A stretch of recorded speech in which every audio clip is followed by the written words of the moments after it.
Big 12 today here on Big 12 Radio. This is the Big 12 Conference. This is a different league brought to you by our friends at Modelo. Time now to go in the trenches with Leger Douzable, former UCF defensive lineman, over a decade in the NFL. He's on the call for the KU-Oklahoma State game on Saturday. And Leger, I was going to ask how KU's feeling after the K-State game, but then I remembered that as soon as you're done with us, you're popping over to meet with the KU coaches and Lance Leipold. So let's pivot to some of the biggest games in the Big 12 this weekend when you look at Cincinnati and Utah, Texas Tech and Kansas State. Starting with the afternoon game in Manhattan, between Texas Tech and Kansas State, who wins the line of scrimmage with Texas Tech not having Skylar Gill-Howard, and it's hard to evaluate their first game without him because it was against Oklahoma State. What are your thoughts on that matchup? Yeah, and that's where that game is going to be won and lost. I thought last week your Wildcats did an amazing job, right, mitigating the run from the Jayhawks. You know, it's a potent rushing attack. You got Hashaw at running back who's kind of working his way back from injury. Obviously, Jalen Daniels is a pivotal part of the run game. Those guys up front, people tend to forget Toby Osinsami has been gone for a while, right? So they actually haven't had a guy that they know can just go get a sack. But I was more impressed about what they did in the run. Like Cody Stufflebean and Chidi Obiazor did a really good job last week versus KU, mitigating some of those rushing lanes. And then Desmond Purnell played out of his mind. And he's played out of his mind the last couple of weeks. Austin Romaine out there with that club on his hand. You would never know how physical he's being. But I thought that they were more physical than the Jayhawk team. And I think if they want to pull the upset off, they're going to have to do that against Texas Tech this week as well. Those guys up front, more specifically the front seven, are going to have a day. And Joe Klanderman is going to have a really good scheme to mitigate what they want to do, not only in the pass game, but more specifically in the run game. When you make Texas Tech one-dimensional, we saw versus Arizona State, it could spell trouble for the Rebels. Yeah, and you know what's so interesting, too, about K-State is the turnover numbers. And Leger, can you just speak to that in terms of like the importance that pass rush has in creating and generating turnovers? Yeah, without a doubt. We always talk about, as defensive linemen, getting the quarterback off his spot, right? You want to make the quarterback uneasy in the pocket. And sometimes, Ari, it's not even about just getting the sacks.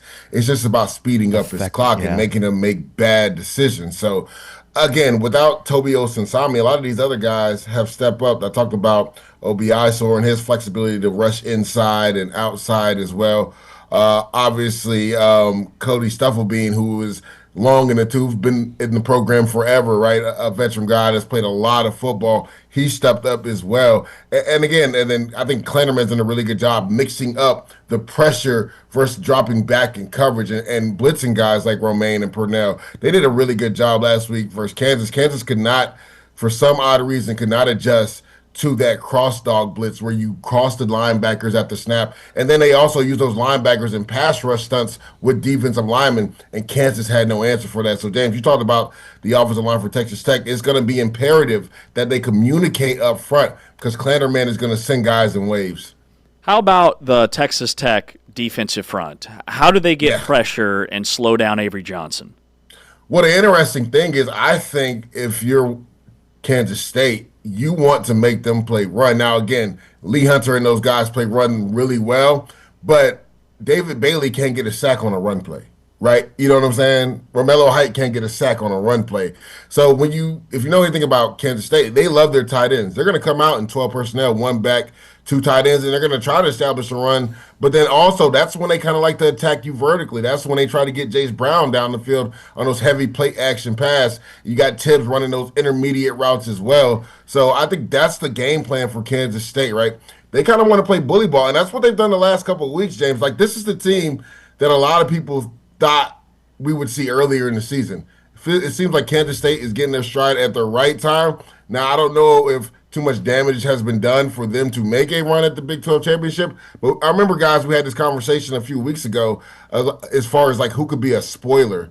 And I think Kansas State can be that team because of what they do offensively and how physical their defense has played the last couple of weeks. I know a lot has been made about Dylan Edwards and his lack of playing. But me and James talked about this the other day. Joe Jackson has been a godsend for them. He's played really well as far as how physical he is in a run game. So to answer your question, to me, to try to slow down that Texas Tech front, make them play the run, and more specifically, make those edge guys, right? Romello Height and David Bailey play the run. We know Lee Hunter is going to be able to mix it up inside with offensive linemen. That's what he does. That's what he's at his best. But I would make those edge guys really play the run, right? Because if you pound them enough, when it comes pass down, they're a little bit more tired, don't have as much energy to get after the passer. You know, one of the games this weekend that will be won in the trenches would be Utah and Cincinnati. And I mean, Utah just historically has been known as being bullies up front on both sides of the ball. I mean, from what you've seen from Cincinnati, do you think they can match it? Oh, 100%. Me and James had the privilege of calling their game earlier this year versus Bowling Green. And I know the Godfather had been banged up for a good portion of the year, but he's been back the last couple of weeks. I think this game will be a low-scoring game. I think it's going to be, like you said, one in the trenches because Utah wants to establish the run. But I love that Cincinnati front seven, man. Jack Golday on the edge, the Godfather in the middle. Those guys do a really good job of mitigating the run. Now, they've had some issues in regards to giving up a lot of pass yards, but we know that's not Devin Dampier and Utah's cup of tea, right? They want to out physical you and play you in a run game, which I think kind of bodes well for Cincinnati and what they want to do. You got to think this is a dark horse team that nobody's given a chance to. I think they got a real chance to go into Utah and pull off the upset. And it's because of Brendan Sorsby. Now, last week had a game where he wasn't as efficient throwing the ball. They really didn't throw it that much down the field, but his legs came into fruition. I think he's going to have to do some of that today to pull off the upset. But let's not forget, before last week, he was one of the more efficient passers, not just in the Big 12, but in the nation. I feel like not enough respect has been given to this Bearcats team and what Brendan Sorsby has done and what that defense has done as well. So this is a big opportunity, right? National stage. If I'm not mistaken, I believe College Game Day is out there. They got the whole nation watching them. They can literally put everybody on notice that we're not just a dark horse. We're real contenders in the Big 12. Talking with Leger Douzable as we go in the trenches each week here on Big 12 Radio and Big 12 Studios. Speaking of lack of respect, want to ask you about Houston. Does Houston have the horses up front? You know, I know that their offensive line was atrocious last year. It's a little bit better, but defensively with Carlos Allen, what do you see from Houston, and are they legit? The interesting thing is, James, nobody's talking about the Cougars, but they literally could end up in Arlington. And sometimes it's about being blessed and having the schedule fall the way it's fallen for you. Now, that's not to take anything away from Coach Fritz and what they've done. They've done an amazing job turning that thing around. Connor Wegman has been one of those key cogs in turning things around. But the thing about Houston, like the schedule kind of is favorable to them all year. Like when they played Arizona State, like both of their top players were out that game, right? And, you know, Sam Levy gets hurt early in the game and Jordan Tyson doesn't even play in the game. But that's not to take away from what they've done because you can only play who's on your schedule, guys. But I love the way that they've played this year as far as a nice mixture between run and pass, right? They've been able to rotate a couple backs. You talked about the defense, right? I don't think that side of the ball gets enough credit as well.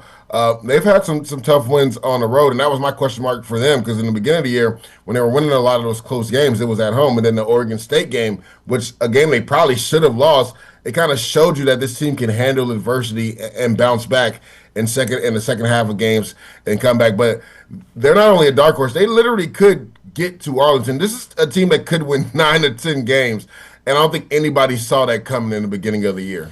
What do you think is wrong with Colorado's defense? Because, I mean, they were so good last year. You know, they have talent, but, I mean, they were just absolutely gashed on the run. Like, what's the issue here with Colorado's defense?